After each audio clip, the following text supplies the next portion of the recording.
This didn't have snow. Yeah.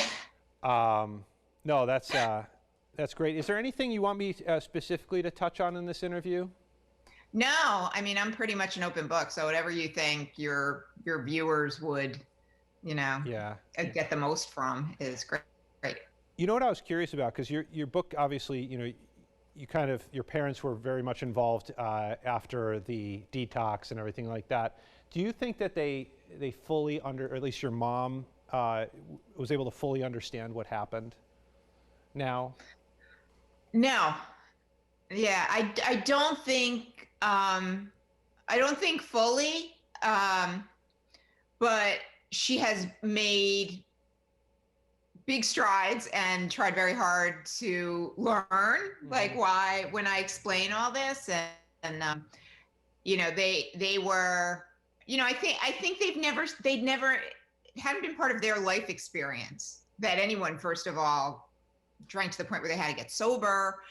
And second of all, like that whole idea of medicating your feelings, which was really what I was doing, was foreign to them. Like they didn't have feelings. They felt like they needed to medicate all the time. Yeah, that's So interesting. I think, and it's not really different than other people who are like, well, why didn't you just stop drinking?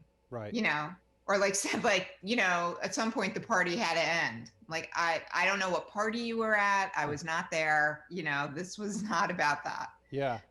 Yeah, a couple other observations that I failed to mention the last time we were talking is that in a weird way, I feel like the detox place that you landed in might have been the best for you despite all of the oddities. 100%. I totally agree with that. I totally agree with that. I did very much take away from that experience like a hard look at where I was when I was leaving and saying, I don't want to be here again.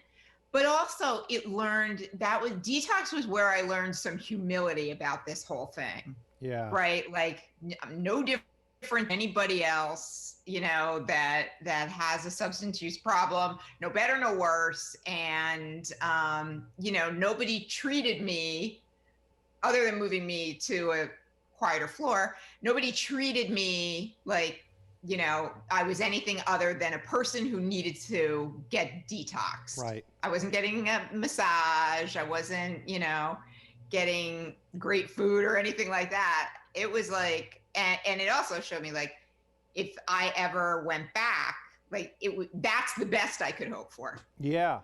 Yeah. No, that is so true. And the other remarkable thing to me, I know not everybody has this story, and it's not like they're less strong, but how after that puts you on the road to recovery. I kept thinking there was going to be another chapter where you say, well, and just so you know, I did get back, I fell off the wagon and had to go, and there wasn't that moment. I just kept thinking like, wow, that walk home for you past the bars and the liquor stores must have been like such a pivotal moment. Yeah, it was. But, I always say that for me, there really were like three reasons why I think I've been fortunate enough not to relapse so far in 16 and a half years.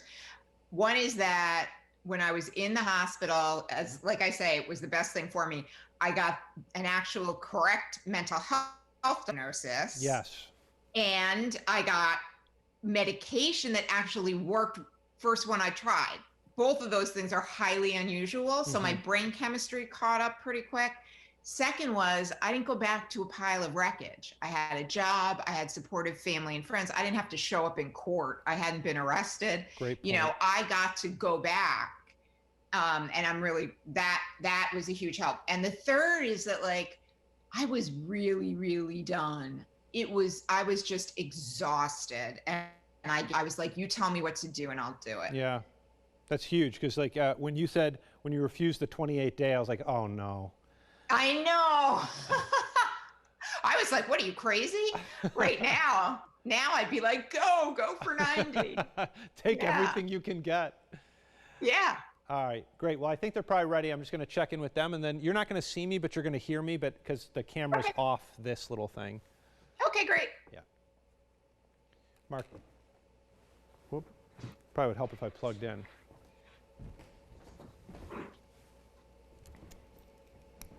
All right, you guys hear me? Yeah. All right, and let's see here.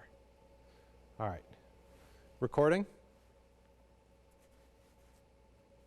All right, coming down, 3, 2.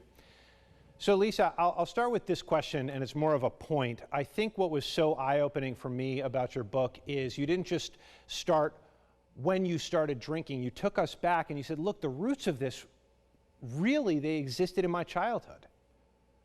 Yes, yeah, I really do believe that. And that was something that came through to me over the course of years afterwards, not necessarily in the moment, but what I learned through talking to the psychiatrist with whom I spoke daily in the hospital I was in, was that at the end of speaking to me for 4 days, he said, "Listen, from everything I hear, you have crossed the line beyond where you can drink safely. So you're going to have to not drink anymore.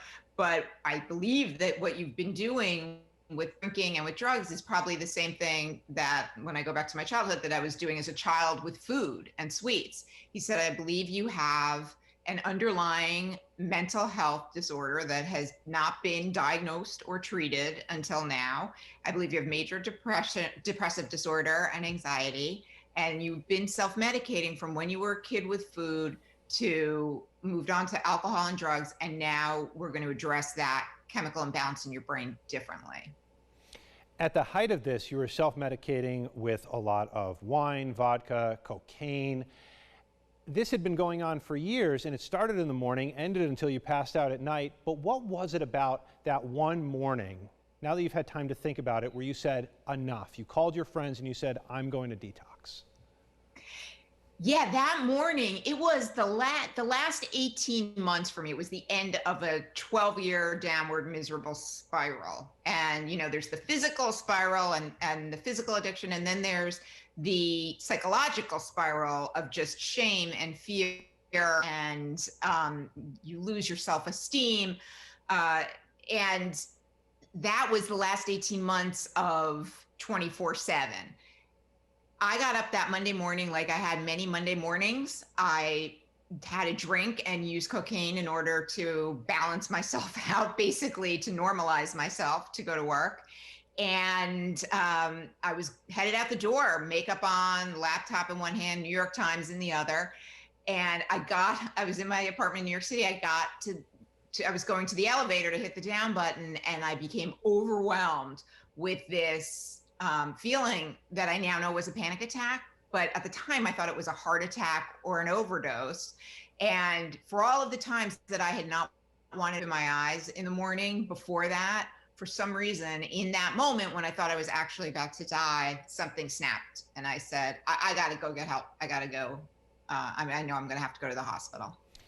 What's interesting about your visit to detox is you did get a diagnosis. You got a drug that worked. And I think that people who might think, oh, I'm going to have to do this on my own, might not realize that there's actual chemical help out there that will help them move past this.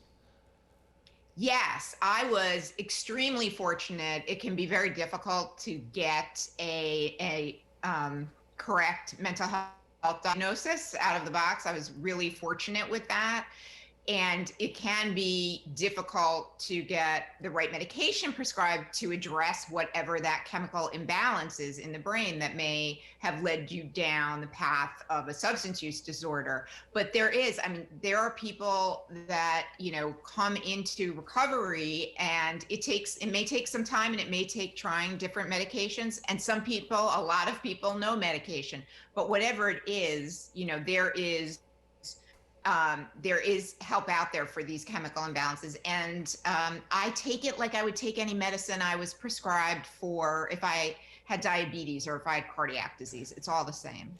What I love about your mission now, talking to folks who are just getting into the practice of law, and even folks who have been in law for many years, is you're using your own story to remove the stigma of this and to remind them this might not be a sign of weakness. They can still be a great lawyer, a great husband, a great wife, but they have to get this under control, and there are ways to do that. Absolutely. Absolutely. It is what's been really great in the legal profession. And I think one of the positives that we'll see coming out of this pandemic is that these discussions of mental health and substance use disorders are much more frequent and much more open. But in the legal world, it has been very helpful for people like partners in big law firms, and to even the managing partner of one of the biggest law firms and most prestigious law firms, to come out and say, I struggled with alcohol for 20, for a long time, and I've now been sober for 25 years, and I'm proud of that. There is no shame in this. It is not a weakness. It is not a defective thing. This happens, and you can get better, and see, you can still have this amazing career. In fact, your career gets so much better. So yeah, I think it is really important to understand that there is just not, you're not going to get where you think you're going to get if you've got a substance use disorder. Outside of your career, a lot of people have social lives that are built around friends who drink. And if they have this disorder, they might think, well, am I going to lose all my friends now? I know that was a concern on your part too. What's your message to those who say, I know I have a problem, but I don't want to lose my friends? First of all, your friends who are truly your friends, stick around. My friends that I write about in the book are still my best friends today. The people that fell out of my life were really just people that I would, hang out in bars with, or not really have any major connection with. And so your friends aren't going to walk away from you. Your real friends, you just do different things with them. Instead of going to a bar on a Friday night, they'll meet up with me for brunch on Sunday, or a museum on a Saturday.